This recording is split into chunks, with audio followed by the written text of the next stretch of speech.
Halo semuanya para pecinta manhwa, kali ini Mimin akan melanjutkan cerita sang pembantu pahlawan yang berasal dari era perang dan regresi ke dalam tuan muda klan kegelapan yang dijuluki sang pembuat onar tak berguna. Pada cerita sebelumnya diakhiri dengan Christian yang harus membuktikan dirinya untuk mengikuti kompetisi pewaris dengan mencapai level 3 star dan Marian datang untuk membantunya. Bantuan yang diberikannya adalah memberikan sosok guru terbaik untuk Christian, dan saat tiba di tempat itu Christian penasaran kenapa ada anak kecil yang tersesat di tempat ini. Tanpa pikir panjang Christian mendekati bocah rambut perak itu sambil memegang kepalanya dan menanyakan di mana orang tuanya. Hanya saja bocah ini malah menatap dengan tatapan tajam, serta ekspresi yang kesal akan perlakuan yang diterimanya. Marian pun mengingatkan agar Christian bersikap sopan pada sosok yang ada di hadapannya, dan Christian mulai menduga sesuatu tentang siapa sosok di depannya. Yang benar saja bocah itu adalah inkarnasi dari sang Lord itu sendiri. Lalu Christian menyapanya dengan pantas sambil menunjukkan rasa hormat tertingginya. Sebagai sang Lord yang telah mencapai puncak, dia dapat melihat energi kegelapan murni yang meluap di tubuhnya. Orang-orang mengatakan jika Christian telah menyerap setidaknya 90%, namun kenyataannya sang Lord melihat dia telah melebihi angka tersebut.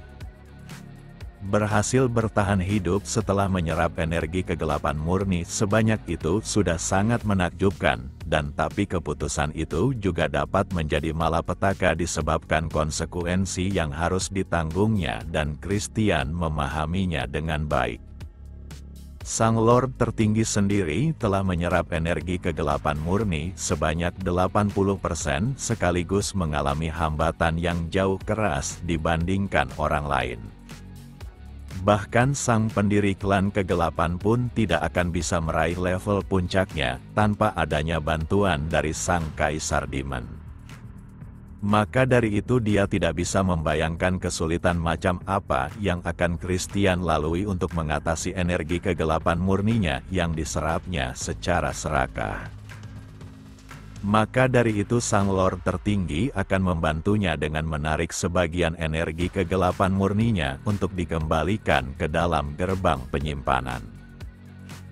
Dengan bakat Christian, setidaknya sang Lord yakin dia berpotensi menguasai energi kegelapan sebanyak 80%, tapi di atas hal itu sama saja dengan membuang waktu dan pantas dikatakan mustahil.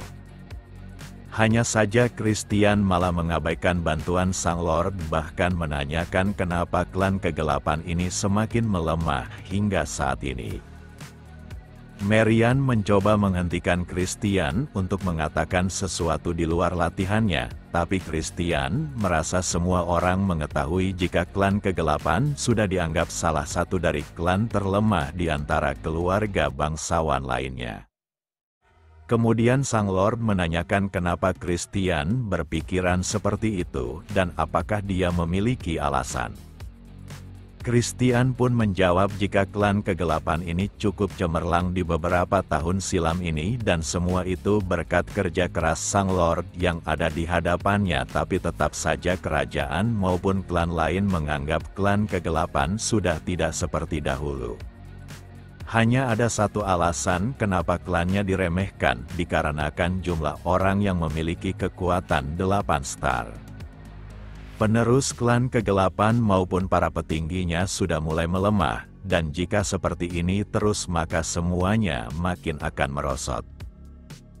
Di masa depan saat Raja Iblis Pembantai menyerang klan kegelapan, tak ada lagi petinggi yang memiliki kekuatan 8 star disebabkan sang Lord tertinggi sudah mati terlebih dahulu.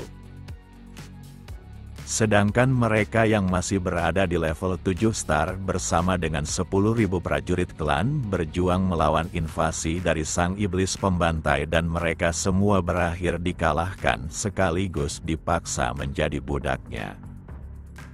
Maka dari itu Christian menganggap kekuatan anggota klan yang berada di tingkatan 8 star sangatlah dibutuhkan dan dia juga yakin Sang Lord di hadapannya pasti juga mengkhawatirkan hal tersebut. Lalu Marian dibuat tercengang akan perkataan Christian selanjutnya di mana dia mengkhawatirkannya karena telah menyerap energi kegelapan sebesar itu. Namun apakah mereka tidak memikirkan bagaimana jika kekuatan ini menjadi pion utama untuk memperkuat klan kegelapan yang sudah melemah? Apakah tidak ada yang penasaran bagaimana jika seseorang berhasil menyerap energi kegelapan tersebut? Dengan keberhasilan itu maka Christian akan menjadi makhluk dengan kekuatan tak terbatas melebihi seluruh klan besar yang ada. Ucapan itu membuat Sang Lord tertinggi tertawa karena Christian benar-benar banyak bicara dan hal itu membuatnya kegirangan. Maka dari itu dia takkan menahannya dan berharap Christian takkan menyesali keputusannya karena jika gagal maka hanya kematian yang akan menantinya. Yang benar saja Sang Lord membuka portal dan membuat Christian terjatuh di dalamnya. Lalu Christian tiba di tengah hutan dan dia cukup terkesan akan kemampuan transfer milik Sang Lord tertinggi. Lalu sebuah suara terdengar di mana Sang Lord akan memberinya tugas pertama untuk mewarisi kekuatan murni kegelapan.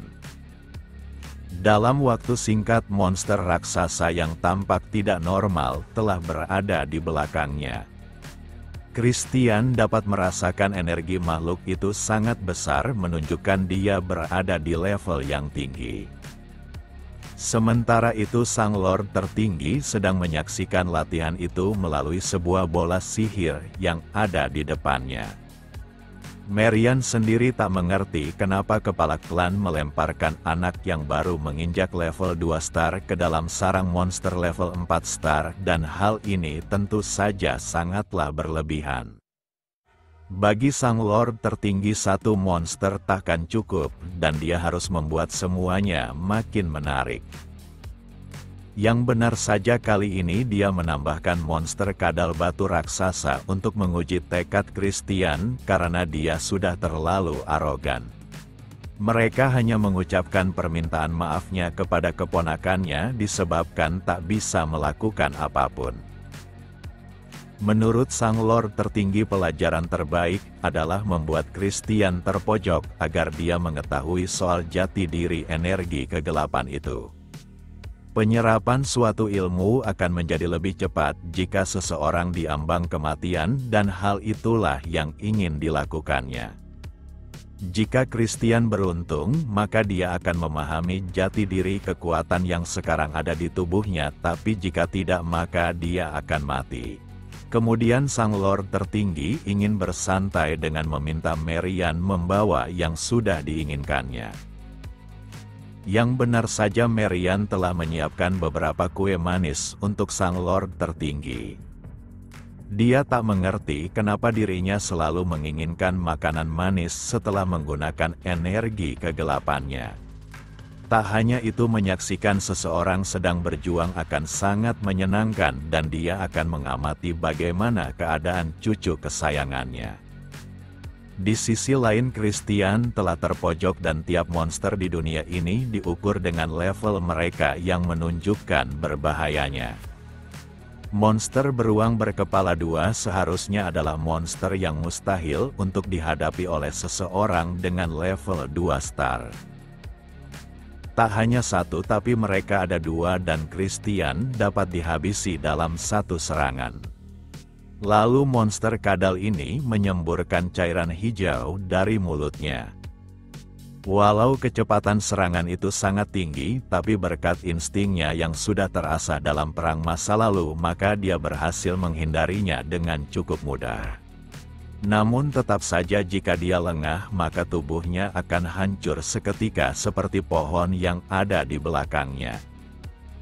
Meski begitu ini hanyalah latihan dan dia yakin jika Sang Lord tertinggi pasti mengawasinya.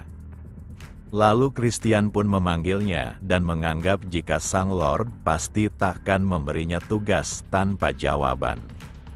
Hanya saja Marian sangat menyayangkan hal itu karena ayahnya hanya ingin melihatnya babak belur bahkan berpotensi mati. Dikarenakan tidak ada jawaban, maka Christian akan mencoba bermain sesuai yang sangat Lord inginkan. Dia akan menunjukkan kemampuannya di mana dia lebih kuat dari levelnya sekarang ini dengan menghadapi semua rintangan.